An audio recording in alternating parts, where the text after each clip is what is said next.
I'm Samantha Brown, professional organizer, decluttering specialist, and business coach.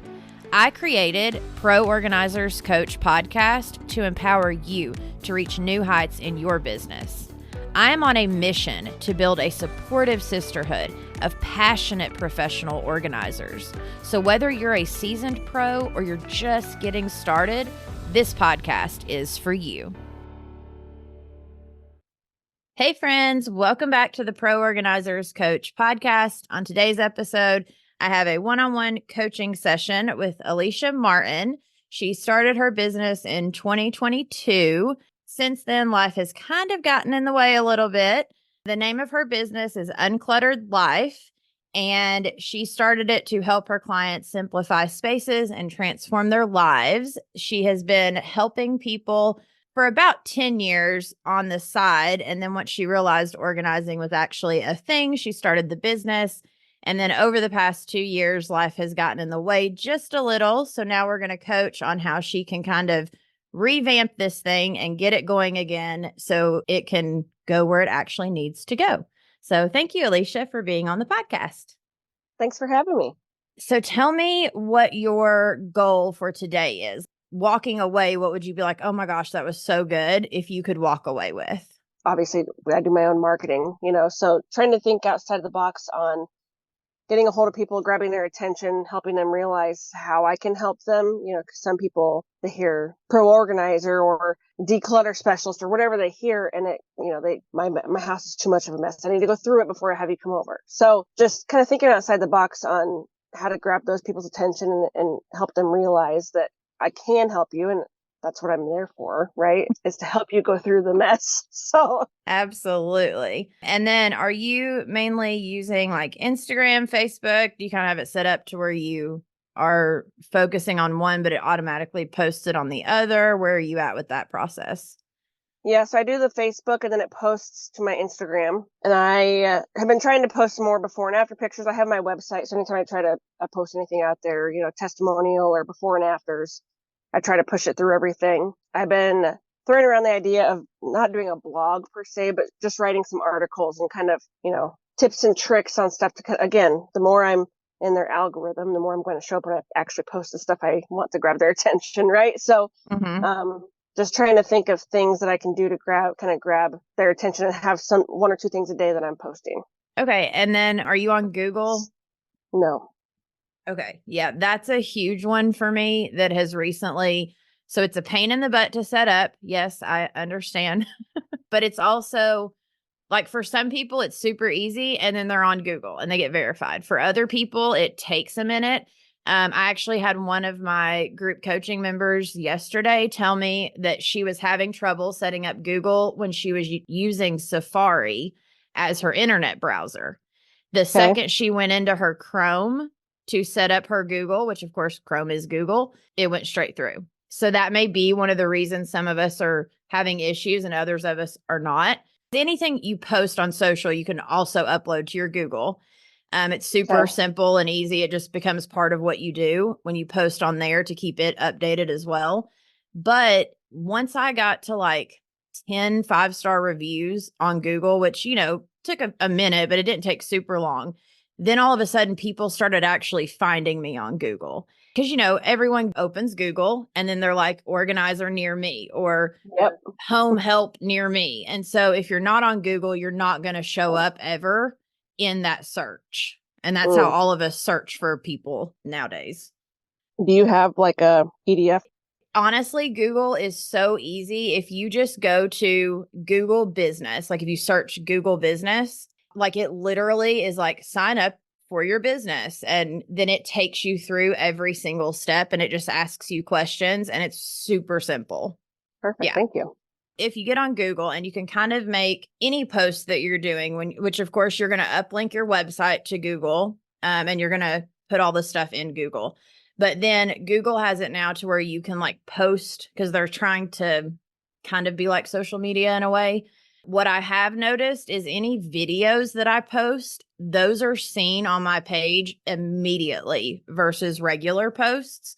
But the other thing is that anything I post on like Facebook or Instagram, I literally can just upload it to my Google Business and it's Okay. going to post it as a post as well. Okay. Perfect. So yeah, so that's an additional place that you can use the exact same content that you're creating anyways and just pop it on there. Okay. Okay, so if you get Google, and then what area are you located in? Like, you don't have to say the town per se, but is it like a really big city? Is it kind of a smaller city? It's close to Des Moines, Iowa. Okay. So are you actually trying to hit Des Moines, or are you on like the outskirts of? I'm on the outskirts, and then, so I'll go usually within a half hour to an hour-ish.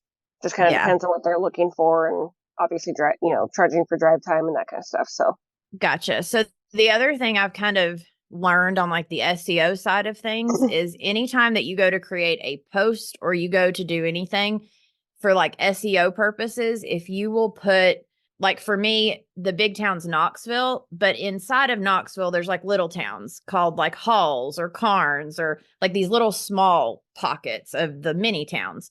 I've gotten to where any of those towns that I'm trying to like that are absolutely within my 30-minute radius, I'll name the post like in Canva, for instance, up where it says like, it'll say template or something. I'll rename it and put, organizing session, Halls, Tennessee, 2024.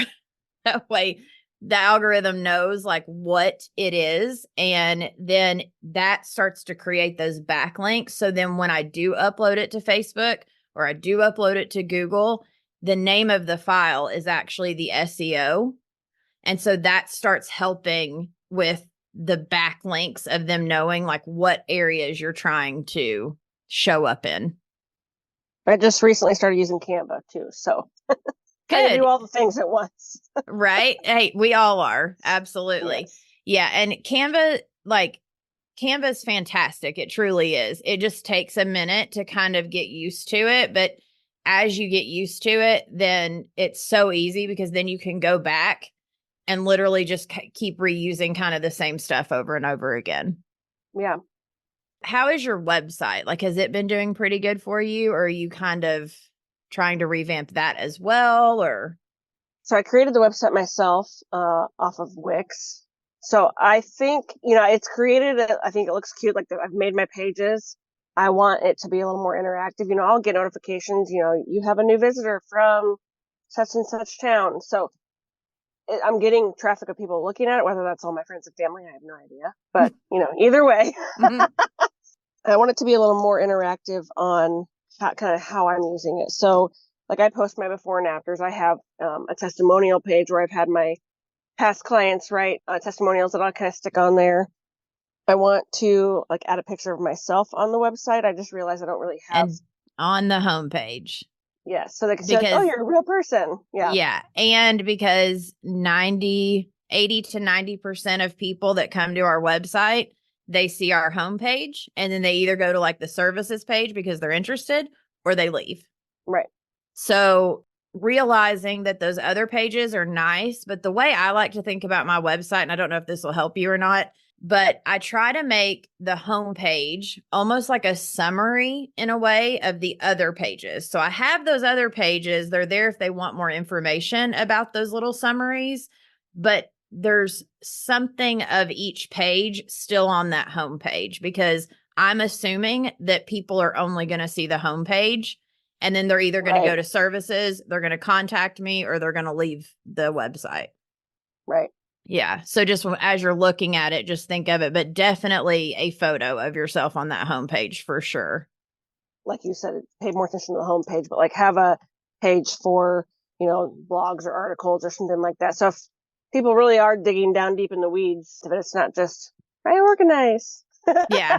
Yeah. To where they can get to know you a little bit more. And Yeah. I'm not super familiar with Wix, like how theirs is set up. But one thing I've realized recently, and I've just started implementing, is the idea of a freebie, but not just like a PDF freebie, but like an actual, like, even if it's a link that sends them to like, let's say YouTube. And on YouTube, you literally have the one video with, some information like, for instance, if you were to create like a step-by-step guide, right? The freebie could be just that step-by-step guide, but it could also be you teaching them or walking them through that step-by-step guide. Because what we have to realize is people are so used to video that they're almost skipping over us if they don't have some way that they feel connected to us or that they've seen us, because it grows that know, like, and trust factor.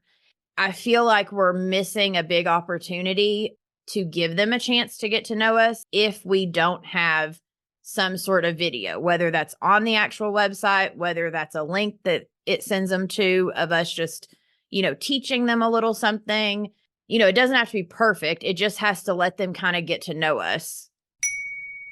Are you ready to start your professional organizing business? The Pro Organizers Academy is your one-stop solution to turn your dream into reality. Step 1 is our comprehensive How to Start Your Professional Organizing Business course that gives you the tools to create a thriving business that will make a difference in your clients' lives. You'll learn how to launch your business and how to work with clients, including the paperwork. Step 2 of the Pro Organizers Academy has you becoming a part of our exclusive group coaching community, where you'll find support, inspiration, and guidance from both industry experts and your peers. This community is more than a network. It's a family dedicated to helping you overcome challenges and celebrate your successes. The relationships that you build will be instrumental as you grow your business.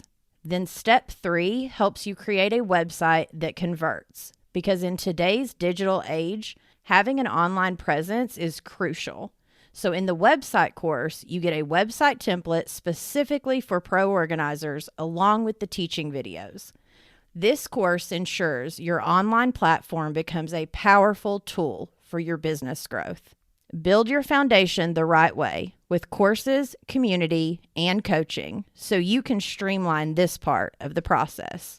Go to proorganizersacademy.com to join, and I will see you there. I've been talking to some realtors, local realtors, again, trying to think outside the box on, do they have people that are buying a new home? And I've actually gone into a couple the day after they closed and set up the system in their pantry and in their kitchen, like before they put all their stuff in there.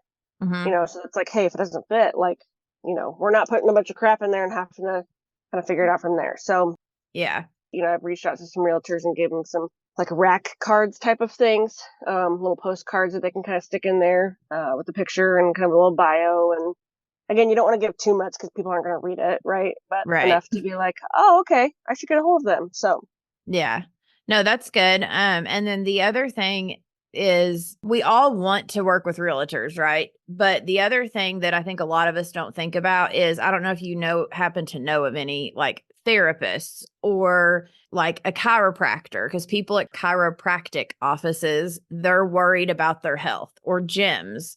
Like anyone in those spaces, they're trying to better their lives. So normally those are the people that would be willing to pay for our services. And then the other thing I've been doing recently, which I know is kind of hard to do when you're first starting, but I would even almost challenge anyone listening, like if you felt so called to do this, I would even be willing to like up your prices just to do this. So I've recently started giving a discount to teachers. And the reason I say when you're starting, you probably need to up your price to be able to do this, only because I know when we're first starting, a lot of times we're barely charging enough as is, much less giving a discount. But what's been super helpful is, for me, teachers seem to be my people. And then like last night during one of our group coaching sessions, I was talking to one of my members. I don't know that it would work for her to do with teachers, but for her, she's such a pet person. Like she volunteers with pets. Her mom, like her whole life is her pets. She fosters pets. And so I'm like, if you could have, that extra purpose behind them being able to kind of justify paying for us to come help them, because then they're also getting to help someone else. And so if it's like, even if it's 5% or 10% of each session goes towards blank, like for me, I'm doing a discount for teachers, so they get the discount. But even if it was, if you thought about who you are as a person naturally and who you would almost like to help or benefit with, like 10% of each session goes towards blank.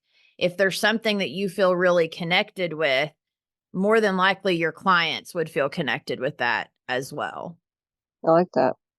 I have started on like big holidays. I'll run, like Memorial Day, put out there I had a Memorial Day sale. If you book by end of day Memorial Day, whenever the date was, as long as they had the date booked, I would honor a discount. Mm-hmm. And then I also recently just had my first client that has actually asked me to come back monthly. So I had wanted to start getting into that space too. Like, how do I make this like a, your cleaning lady comes back once a month? Like, how do I get it in their Right. heads? Your organizing lady comes back once a month, right? Yeah. Yeah. So, One of the ways to kind of talk about that, or at least what seems to work for people, is almost calling it like a VIP service. Because when you say maintenance, they don't want to feel like a maintenance person. yep, But when you call it like my VIPs. So just so you know, I offer a monthly session for my VIPs. And I think you would be amazing. Or like, when you word it that way, all of a sudden they're like, ooh, I want to be a VIP.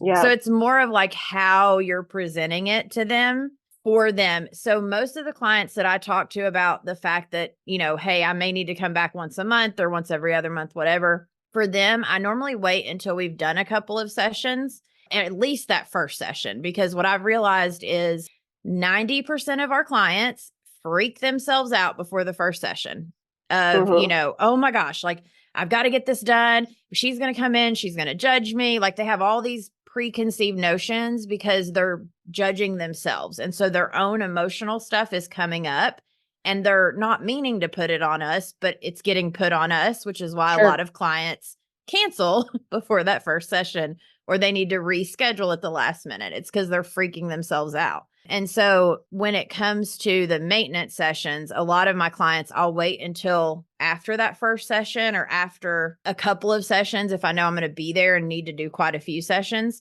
And then once they're to the point of like, oh my gosh, this is amazing. Like, I love having you here. This is fantastic. When they're at that point, that's when you mention like, hey, just so you know, like, I would love to keep this momentum going for you. And I don't want you to get back to the point of, overwhelm, especially for busy people, like the ones that are working 50, 60 hours a week. They just don't have the time to maintain it once we get it organized. Some clients are like, oh, I'm good. I just need you to get it organized and I'll take it from there. But then right. others really do need kind of the check-in and the accountability and stuff. The one I had it that had just mentioned it, I'd been there. This was my second time I'd gone this last weekend. So we'd finished the space that she had me come for, and she's like, your next session, I want you to work on this and this and this. And she's like, it'd be really cool if you could just come back monthly. And I'm like, actually. Now So that you it mention worked it. out.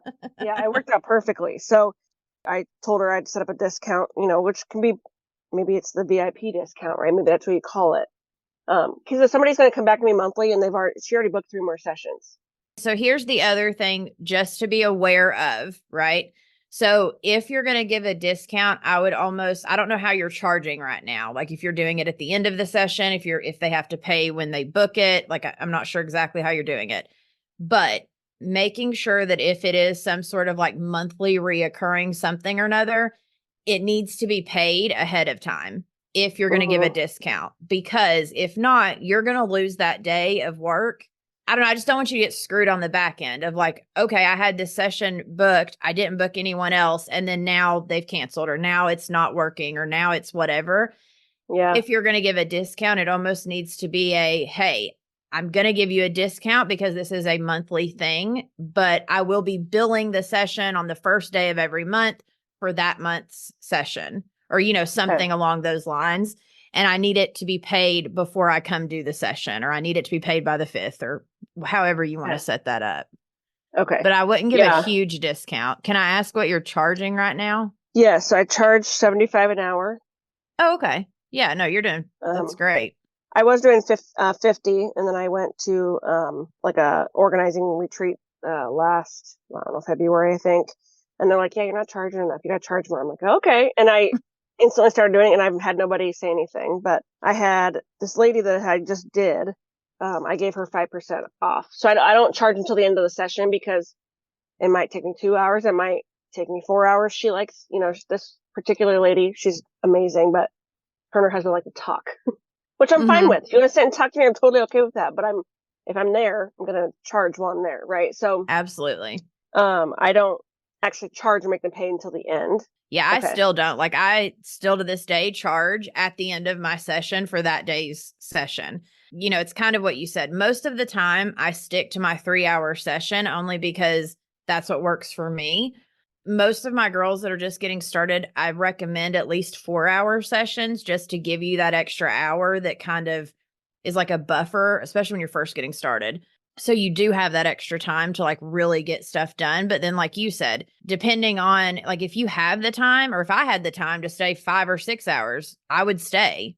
I just Right. the way that my life is set up, I just don't have, you know, that's just not for me. But if my life was different, then I could totally see staying for 4 or 5 hours because A, you're going to get paid more for the, and you're already there, so you might as well. And so I completely am on board with that. Like I think that's a great idea.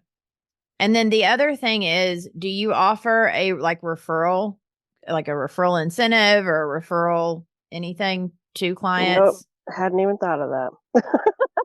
Yeah. So originally I used to do a referral, like in my paperwork, it was you would get $25 off your next session. And I may have even done 50 there for a little bit because I was really trying to get people to like tell their friends. Mm-hmm. And I was like, you'll get, you know, let's say 50 off your next session after the person that you refer books me, not sets up their consultation, but books their Yeah. first session. Then your next session, you get $50 off. Well, it was working, but it wasn't. Most of the time, by the time they referred me, I was already done working with them. Like we had already done all the sessions we needed to do. And so now I've switched it to a $25 Amazon gift card Okay. that I can purchase, and because everyone loves Amazon. Right. And you literally can purchase it and then email it to them and it's all, you know, done online. Sweet. Not one person has ever said, "Hey, can I have my Amazon gift card?" Like they still go tell everyone, but they've never said like, you know, I've even offered it to a few people like, "Hey, your sister." And they're like, "No, I was just so thankful for what you did. I wanted to refer you." But I feel like being able to talk to people in our contract, like just having that little section that says referral incentive.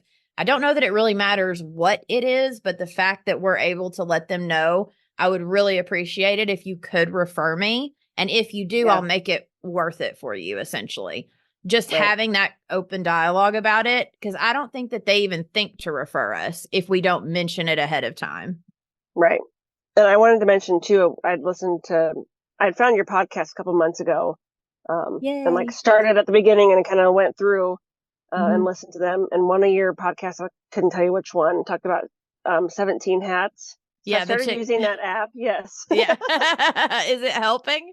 I'm still getting the hang of it. I mean, the way she talked about it, it's like it houses everything, and I'm sure it does. I just haven't quite figured out how to work get it to work the way I want it to. I'm getting it because it is nice to have an electronic option and not have to carry my folder around all the time or not have to, you know. So that was a while back that I recorded that one, and I love her, and that's an amazing episode. And what I've learned since then is you can also invoice through Square. Oh. And it's actually free. So normally if I need to send an actual invoice, I'll just do it through Square. That's like in the course, I kind of went over that for the invoicing option instead of 17 hats because I want as many free options as I can get. Right. For the business and pay for as little as possible. Are you using it as a client management system as well? Like, are you trying to input your client's information? Because Square has that as well.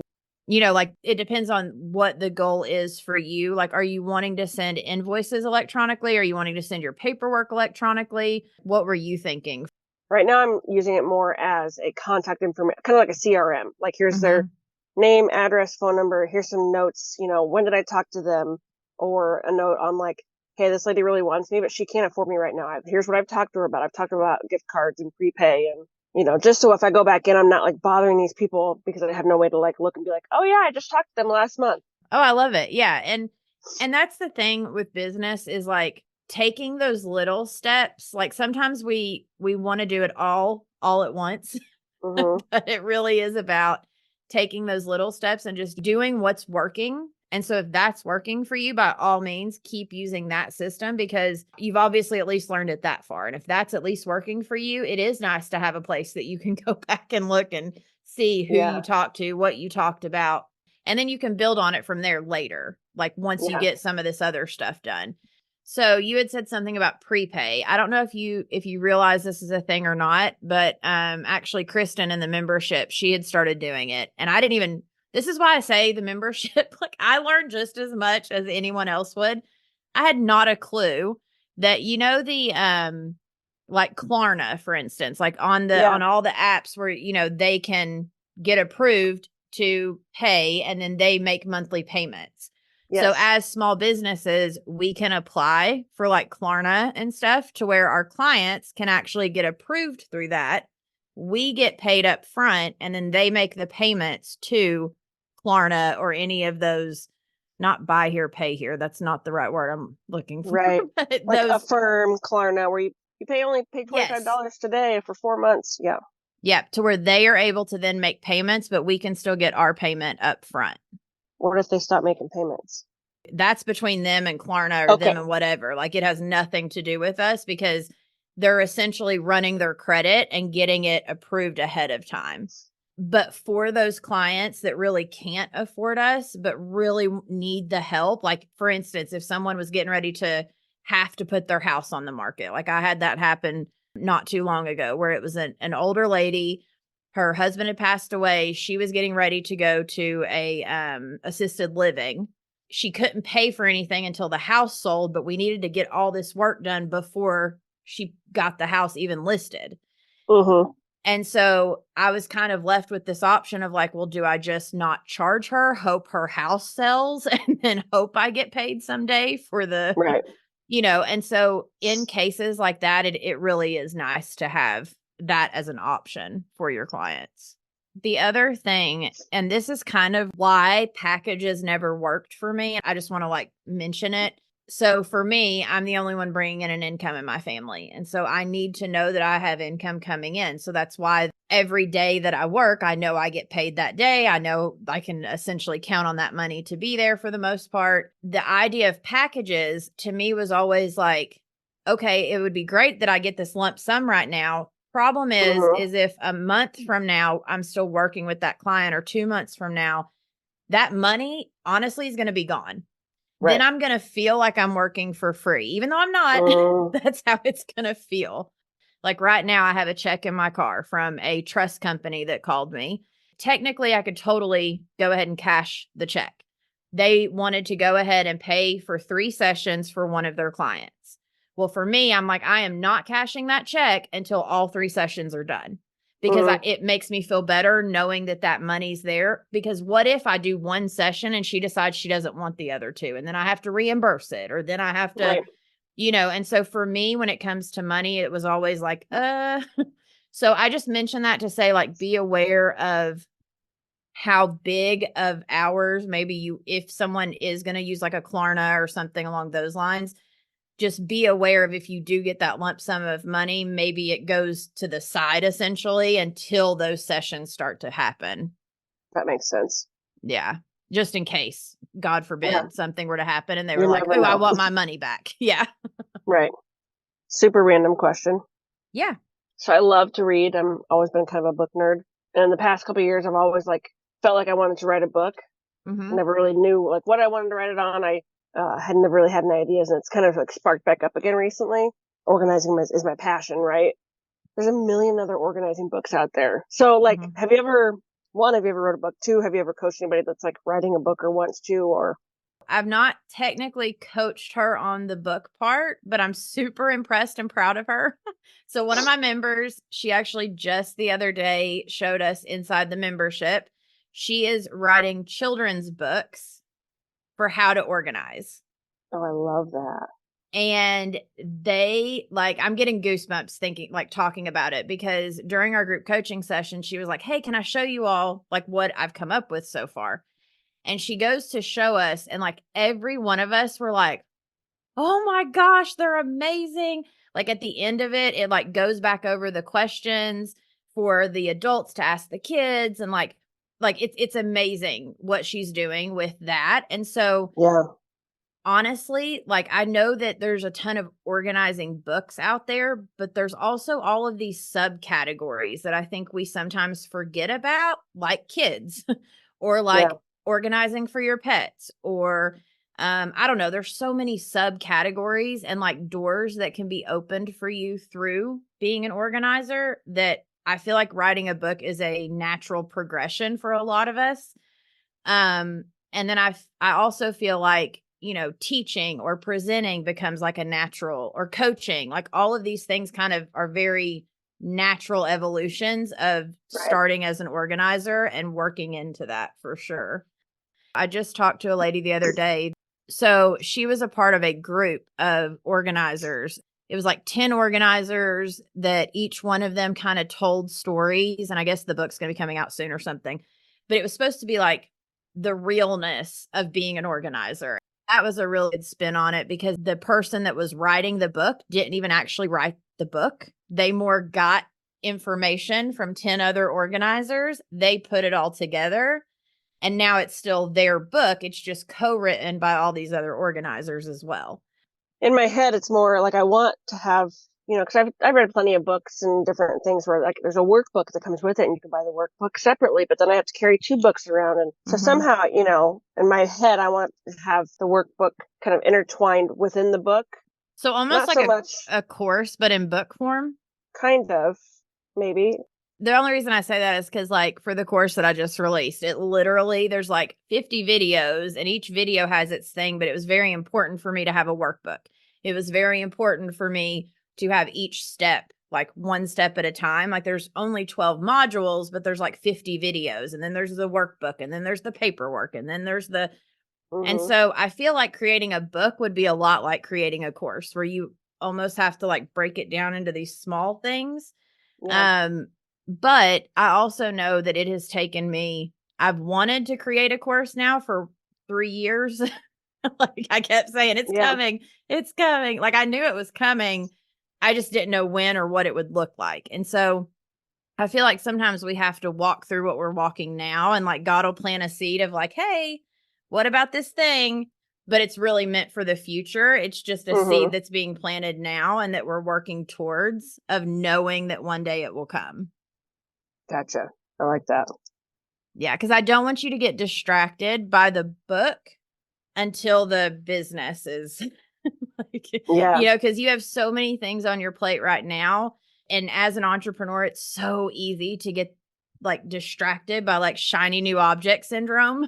And so, maybe it's okay, the book is totally something I want to do. It's going to get put on a shelf for a minute. I'm going to get this organizing thing pushed forward, and then I'm going to revisit it and pull it back off the shelf later. Yeah. I mean, I'm still working full time. I'm only doing the organizing part time. So job I have now is like a cakewalk and I can work on stuff in my downtime. You know what I mean? Like I'm not to the point yet to rip the Band-Aid off. I would love to do it because it makes me happy. If I could do that all day, right? Right. As any of us can, right? Like Yeah. we would love to. So Yeah. Well, and I mean, and that's amazing. Like knowing that you want to keep doing your job essentially for now, but allowing it to grow. Because here's the problem is some people and a lot of us, we end up jumping a little too soon and then we can't pay the bills. And then it's like, oh mhm. my gosh, like I don't have And enough it's clients. There's stressful. not, and yeah, then it's very stressful and it's not nearly as much fun when you don't Yeah. know if your bills are going to get paid. For a lot of us as organizers, like it takes minimum 9 months to a year. And that's from launch. Like that's from the website being fully done. That's the business being like, and fully out there, like all the time, telling people, planting seeds, like the whole nine. It still takes Yep. 9 months to a year to get any kind of consistency going. Yeah. And I feel like that's the part most people don't talk about is they're just like, oh, let's start an organizing business. But no one like, and I get it. We need to dream. We need to be excited about it. But I also want to be realistic and want people to know like, hey, if you can't afford 9 months of very little income, don't quit your Yeah. job just yet. Like hold Right. on and give it time to grow and let it naturally evolve into what it needs to be. Yeah. I like that. I'm a big podcast person, Mhm. but I listened to another podcast where he talks about what your leap number is. He talks a lot about, a lot of people when they want to start their business, like, I need to have 3 months of bills in the savings, or 6 months, or 12, whatever they want. But then life happens and they have to use that money. And then, oh, yep, I have to build it back up. Not so much having that mindset, but having a leap number. Like, when I get to X, or when I'm doing this many hours, or this is my time, I'm going to leap and just do it. Like, I Yeah. can't wait until I have the 6 months, but like, what's my number? And it may not even just be the number as an organizer. It may be the number, but then also how far am I having to book out? Right? So like instead of, okay, I'm booking, like right now, if you're still kind of, when someone calls, you pretty much have a day to give them within the next week or two. Well, then it's probably not the time to jump just yet.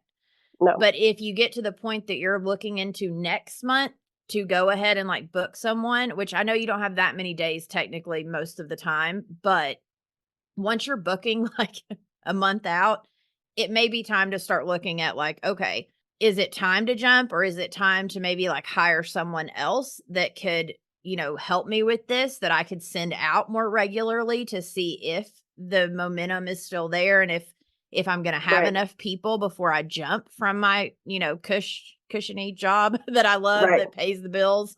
It's finding that balance, but you'll definitely know when it's time. But I would look at that too, because most businesses, they don't have to constantly get new clients the way we do. Right. Yeah. And so when it comes to booking and getting new clients, it's making sure that you're consistently booking out pretty far. That would be like a good indicator that like word's getting around really well. People are talking, like, your word of mouth is good. Your Google's good. Your, that kind of stuff. Right. I like that. Yeah. When I originally messaged you, one, to get kind of the forms that you said you use, which I have kind of finagled to kind of make my own. Because again, I hadn't really. Which is totally what I wanted them to be. Like I wanted, the point of the forms that I created were, I was literally trying to think of any and everything that someone might need in a form. So then you could pull out the stuff that you don't need, which is why they have so much information. It's more about keeping it simple, but also just making sure that you're covered in your contract and stuff for sure. Right. Before that, I didn't even have a contract. I had a photo consent saying, hey, you can share my pictures. That's really about it. Yeah. I wanted to get all of this kind of put into place and start using it and kind of have a game plan moving forward so that I had more ideas, like when we came to talk, right? Like, here's what I'm doing. How can I do it better type of deal. So yeah, I finally realized that I just needed to schedule it and get it on the calendar, and just like, sometimes you just have to do it. I know I mentioned the membership a lot, but that's why it's so valuable, is because every week when you meet with the same women, it's like, hey, how'd that go for you this week? Hey, did you get that one thing done? What about that other thing that you were talking about? And then you're like, oh, I was talking about that. I did mean to do that. Or like, it's about the accountability piece, but it also, again, like, I literally sit back and people come up with ideas and I'm like, whoa, I would have never thought to do that, which is what I wanted the membership to be. I wanted it to be a place that we could collaborate, because when you go on Facebook and you ask a question and you get 50 different answers and none of those people know you and none of them know what you're trying to do, and every answer is different. And then you're like, oh, well, maybe I should do all of it. And then you end up feeling like you're just like spinning in a circle, ready to scream.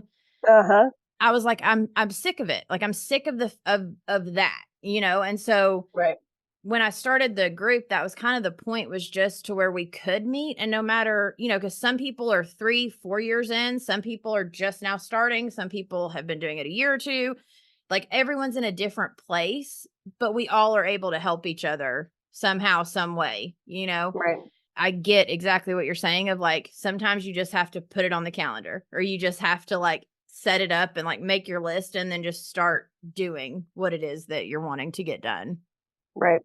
So yeah, giving yourself a pat on the back for the fact that you're working, you've got kids, like you're doing all the things. It's hard to start a business on top of then like working and doing everything else that, you're doing. So yeah, like, don't get discouraged. Just keep one step at a time and planting those seeds, and it'll start to grow. Like, it has to. Mhm. That's what seeds What do. They happens. grow. Yeah. Right. He's got to water them enough. Right. Exactly. But yeah, so I love it. Well, thank you so much for coming on the podcast. And for any of you listening, we will definitely catch you in the next episode. Thank you. Thank you for joining us on this episode of the Pro Organizers Coach podcast. Go to proorganizerscoach.com to find all the ways that we can help you succeed in your business. Remember, you have the power to make a difference in people's lives through decluttering and organization. So keep honing your skills, embracing those challenges, and fostering connections. Girl, you've got this.